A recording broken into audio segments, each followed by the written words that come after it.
Hello everyone! In today's video, I'll show you how to perfectly add an overlay to your video in Capcut. No tedious zoom-in process, quick and easy, let's get started. First, open Capcut and tap New Project. Next, select the video you want to use and tap Add. You'll notice the overlay option in the bottom menu, but don't tap it.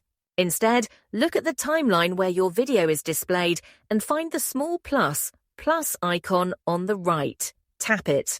For this example, I'll use the same video and add it again. Now, the second video will appear on the main track, just like the first one.